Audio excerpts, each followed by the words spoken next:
The hunger that time can't fix, a metaphysical look at Cliffordville. Body composition is made up of a refrigeration plant covered by thick skin. That's how Rod Serling introduces William J. Feathersmith, and it is not just a character description. It is a diagnosis of the ego, cold machinery under a thick defensive shell, endlessly calculating, incapable of warmth. This is the man who stands at the top of the mountain and gives the whole game away in one line. I've got everything there is to get, and I'm still hungry. That sentence is the skeleton key for the entire episode. Because in Cliffordville, the hunger is not cured by getting more. It is exposed as the hunger that comes from trying to feed on what is not real. Getting it, not having it. Feathersmith tells Hackett, getting it, that was the kick. Getting it, not having it. Devlin later sharpens the same idea. The pleasure is not in the possession, it's in the desperate struggle to possess. That is the ego's economic system in one sentence. Having would imply rest. Having would imply sufficiency. Having would imply completion. In the language of A Course in Miracles, having and being are the same. What is truly had is what is truly shared. To be in God is to have everything and therefore to want nothing. The ego cannot tolerate that, so it splits the movement away from God into an endless process, always getting, never having. Getting is conquest. Getting is competition. Getting is measurement, comparison, scoreboard, empire. Getting needs a future to chase and a past to romanticize. Getting needs a ladder and a mountaintop. It needs Alexander the Great weeping because there are no more worlds to conquer. It needs Feathersmith on the top floor, drunk, laughing and starving.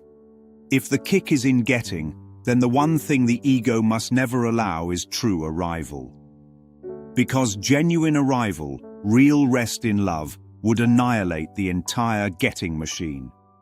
So even when Feathersmith has everything, the internal program is still set to acquire. That is why success feels like limbo. That is why the mountaintop feels like a prison. That is why I've got everything there is to get sits in the same breath as, and I'm still hungry. The wish to go back is the wish to be separate. When Feathersmith says, I wish I could go back to Cliffordville and begin again, that is the human version of the primordial prayer. Father, I want to know what it's like without you. It sounds innocent. Who wouldn't want another chance? But underneath it is the same metaphysical request every separated mind made. Send this mind into time. Send it into form. Send it into struggle. Let it chase what it does not have. Let it build itself out of nothing. Miss Devlin doesn't tempt him with sin. She tempts him with his own wish. She simply says, let's send you back to Cliffordville, the Cliffordville of years ago, and you can start all over again. In other words, repeat the separation, but this time with better inside information. This is why the Course is teaching that the past is gone feels so threatening. If the past is gone and never truly existed, then there is nothing to go back to, nothing to repair, nothing to redo. The fantasy of starting over in the dream and finally doing it right dies right there. Feathersmith cannot tolerate that, so he clings to his memories as if they were facts. Cliffordville was a real town, he insists. His whole identity rests on that assumption. I didn't change anything. You just remembered it differently. The most metaphysical line in the episode comes after the deal has blown up. The oil is too deep to drill with 1910 technology. The inventions cannot be built because he has no blueprints, only greed. The banker's daughter is not the charming angel he edited into memory, but a shrill, chattering girl he never really saw. Feathersmith accuses Devlin of rigging the game, of altering the past. She answers calmly, nothing was changed. You just remember imperfectly. That is not devil talk. That is non-dual metaphysics. The ego claims, I know exactly what happened. I was wronged. I was cheated. I was brilliant.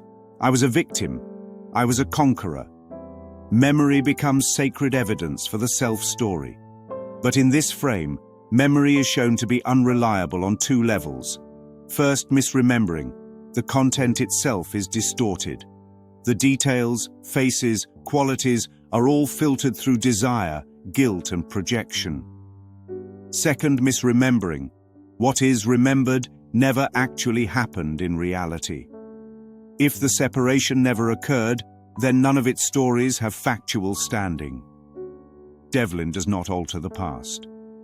She exposes that there is no stable, objective past to tamper with, only a shifting story in a restless mind.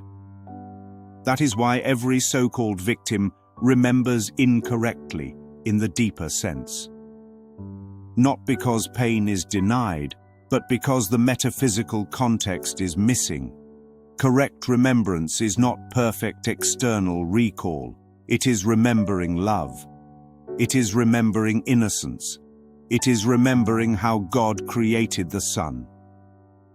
Until that remembrance dawns, the mind will keep accusing some internal Devlin of changing the past, when the only edits are its own. The taker who can't create. Devlin's indictment cuts to the bone. You are a wheeler and a dealer, a manipulator, a raider, a taker instead of a builder, a user instead of a bringer. This is the ego exposed. Feathersmith knows where the oil is, but not how to drill. He knows which inventions will succeed, but not how to design them. He knows which stocks will rise, but not how to create actual value. His genius is parasitic. He rides on the backs of creators and calls that domination success. In coarse terms, he wants the effects, wealth, status, power, while refusing the cause, which is always in the mind. His knowledge is nothing more than a refined way of exploiting others. And the punchline is that the body goes with him. He wanted to look 30, but he never asked for a new heart. He gets the appearance of youth with the biological reality of a 75-year-old man. This is what happens when the ego tries to change form without changing mind. The exterior updates, but the content remains fear and limitation. Hackett and the Holy Reversal. At the beginning, Hackett is the janitor on the top floors with his gold watch, humble and grateful. Feathersmith dismisses him as insignificant. At the end, Hackett sits in the big office and Feathersmith is the janitor. Same building, same elevator, almost the same dialogue. On the surface, it's poetic justice. But metaphysically, it reveals something deeper. Both men are dream roles until the mind awakens. Whether the badge says tycoon or custodian, the identity is still the mask if the mind believes the role is the self. The true reversal is recognition, not redistribution. Without that recognition, the story just rotates costumes while the hunger remains. The only memory that heals. Of late, I think of Cliffordville becomes a parable of the mind revisiting what never was and blaming someone else for the edits. Feathersmith tries to repeat the separation with better odds. Devlin grants the wish with brutal precision. The past he idealized collapses. The body he trusted betrays him. The power he worshipped dissolves. The soul he thought he still owned has long been spent in small daily choices for fear. The only thing never attempted is forgiveness, the kind that does not try to fix the past but questions whether the past occurred at all. In that light, "I've got everything there is to get and I'm still hungry," is not Feathersmith's line alone. It is the human condition under the ego. The answer is not one more run at Cliffordville. The answer is remembering what cannot be lost.